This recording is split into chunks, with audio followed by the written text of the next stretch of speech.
स्वतः ऊन झेलून घराला पांघरून घालणारा बाप, असंख्य उन्हाळे झेलत घराची सावली होणारा बाप,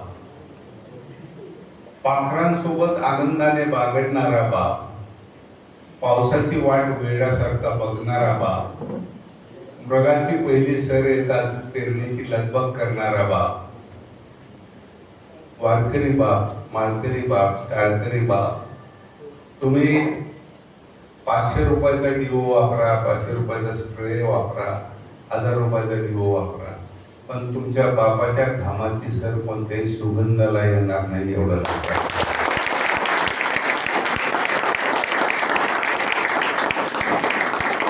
म्हणून आपल्या आई बापाला दिवसातून एकदा तरी घट्ट बिलगत जा तुम्ही.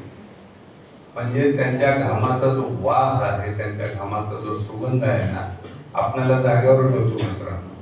आपला काटा ढळू देत नाही. प्रेम केलं पाहिजे, आपण सगळ्यांवरती प्रेम केलं पाहिजे.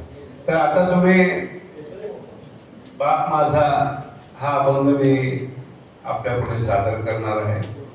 तुम्ही जेव्हा, तुम्हाला माझं एक नम्र आवाहन राहील, आपल्या बापाची प्रेमळ मूर्ती, कष्टाची मूर्ती आपल्या डोळ्यासमोर आणा आणि बाप माझा फक्त म्हणा.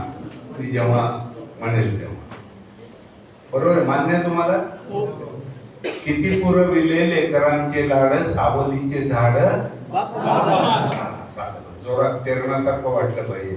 मी बघा किती रसिक उपस्थित, त्या मानानं खूप कमी रसिक आहेत उपस्थित इथं, पण मी नेहमी म्हणतो की किती रसिक उपस्थित आहे यापेक्षा उपस्थित किती रसिक आहे ते माझ्याकरता महत्वाचं असतं. आणि तुम्ही कवितेचे उत्तम श्रोते आहात, उत्तम रसिक आहात, तुम्हाला कवितेची जाणीव आहे, तुमच्या संवेदना ओल्या आहेत, हे माझ्याकरता. आणि मला वाटतं की भारताचं भविष्य जे आहे या लेकरांच्या हाती आहे.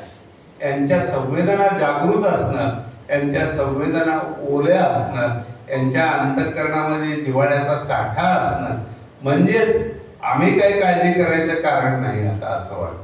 किती पुरविले लेकरांचे लाड, सावलीचे झाड,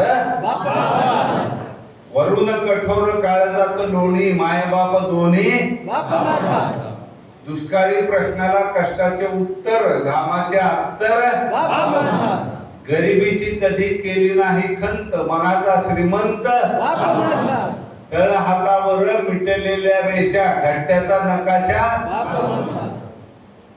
आवाज आवाज 64 वर्षे वगैरे माझं, वाणीत अमृत, जिव्हाळ्याचा झरा, वचनाला खरा, भजनात दंग, मुखी हरिनाम, ज्ञानी तुकाराम, जन्मभर केली पंढरीची वारी, भोळावार करी चंदना सारखी झिजविली काया, ईश्वराची छाया, ईश्वराची छाया, ईश्वराची छाया.